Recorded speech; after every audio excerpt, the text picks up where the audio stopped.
पहली बात, आप जानते होंगे कि मृत्युंजय करके एक किताब है मराठी में शिवाजी सावंत की, उसके सब भाषाओं में अनुवाद निकला है।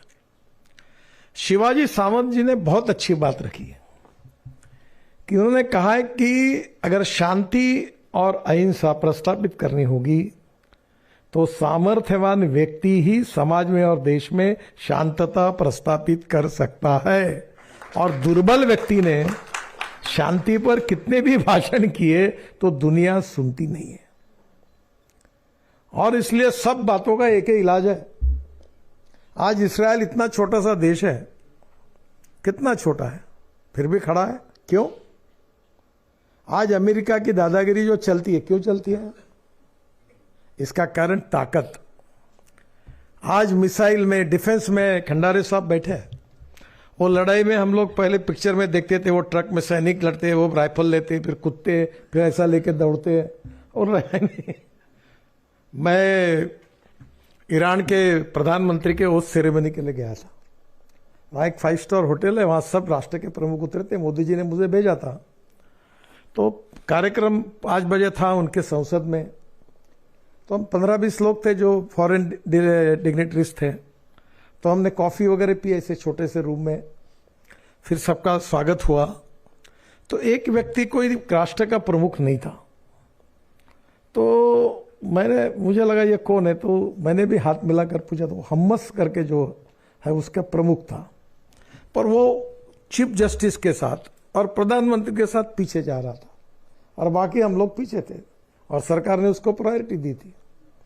कार्यक्रम खत्म हो गया, मैं भी वहाँ से अपने होटल में आया और खाना खा के सो गया। 4 बजे एम्बेसडर आया और उन्होंने दरवाजा ठोका। बोले साहब हमको निकलना पड़ेगा। बोला क्यों? बोले बहुत गड़बड़ हो गई। बोला क्या हुआ? तो बोले कल यहाँ जो हम्मस का नेता था, बहुत पावरफुल आदमी, उसके रूम में वो मारा गया। मतलब किसने मारा? पता नहीं। बोले वो कहाँ से मिसाइल निकली, कहाँ घुसी। अब कोई बोलता मोबाइल फोन नंबर था उसका, उसको स्पेशली एक जगह छुपा कर रखा था, एक बंगले में।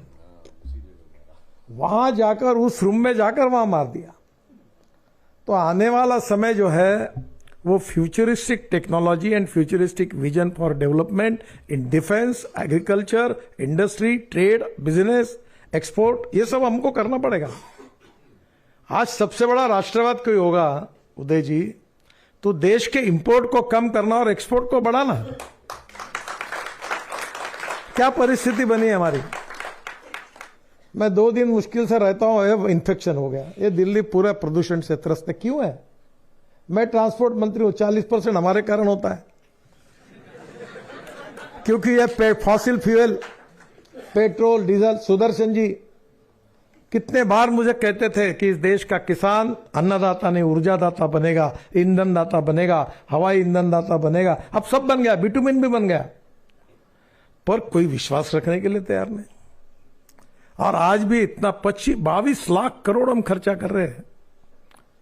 अब ये राष्ट्रवाद कैसा होगा? इस देश में 22 लाख करोड़ रुपए हम लोग फॉसिल फ्यूल इंपोर्ट कर रहे हैं, देश में प्रदूषण दे रहे हैं।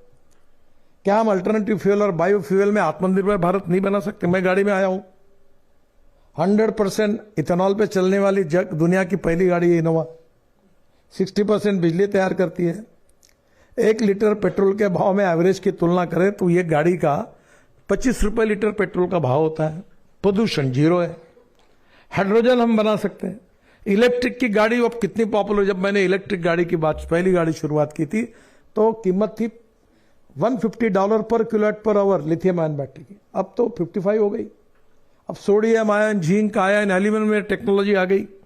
कल मेरे घर पर एक IIT के लड़के ने 5 साल में टेक्नोलॉजी लाई। एल्यूमिनियम जो शीट रहती ना, वो फ्यूल है।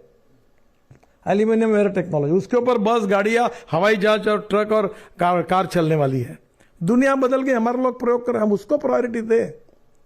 आज हमारे पास फाइटर जेट चाहिए, हमारे साथ मिसाइल चाहिए, हमारे साथ ड्रोन से मिसाइल मारनी है। क्या हम दुनिया के आगे हैं कि पीछे हैं? कुछ नहीं जी। आप हमारी डिफेंस की क्षमता अगर बढ़ जाएगी ना, तो ये आजू बाजू के चिल्लरवाड़ा जो है ना, ये बात भी है कोई लड़ाई होती नहीं कभी।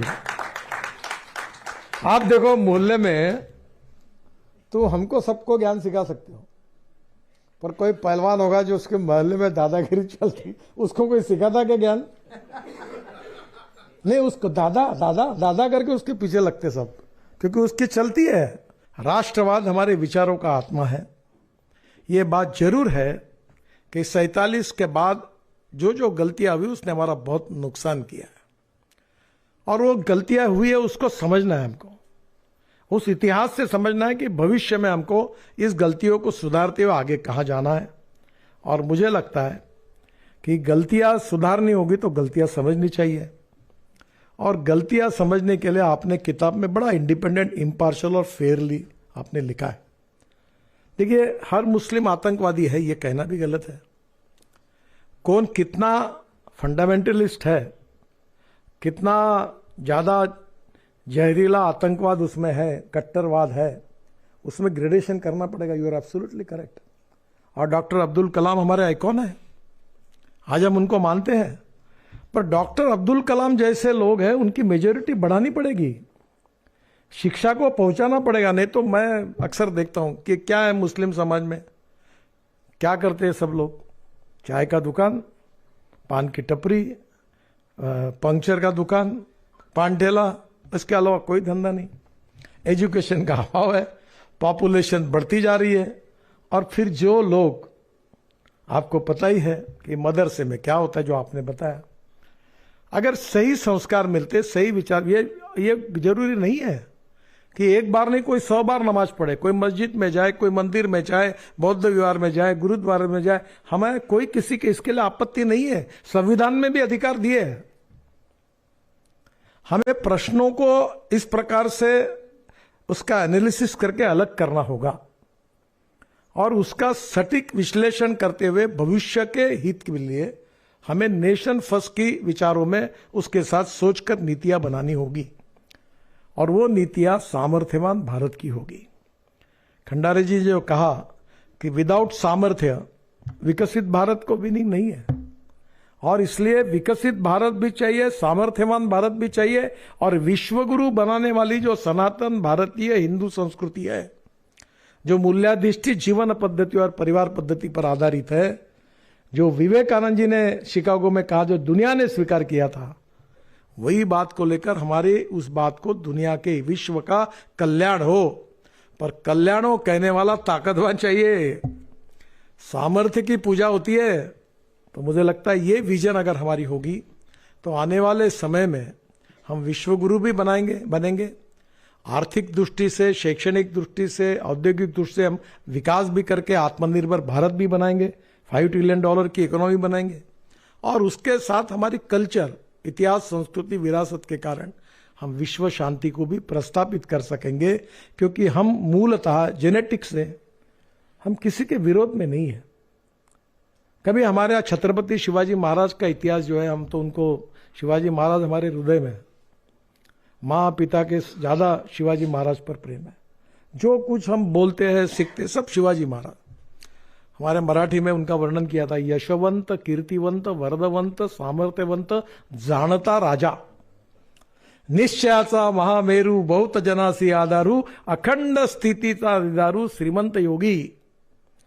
यानी ऐसा आदर्श राजा नहीं हुआ। पर जब कल्याण की सूबेदार की जो सून थी, बहू थी, उसको जब मराठा सैनिकों ने पकड़ के लाया, बहुत सुंदर थी, तो उनको लगा कि यह नजराना महाराज को दे दे, क्योंकि मुस्लिम राजा यही करते थे। तो शिवाजी महाराज ने क्या कहा? उन्होंने कहा कि कितनी सुंदर है, मेरी मां भी अगर सुंदर होती तो मैं भी इतना सुंदर रहता था। और ये कहकर उसको साड़ी दी, उसका सत्कार किया और उसको वापस भेजा। दिस इज कल्चर, ये हमारी संस्कृति है और ये हमारी स्ट्रेंथ है।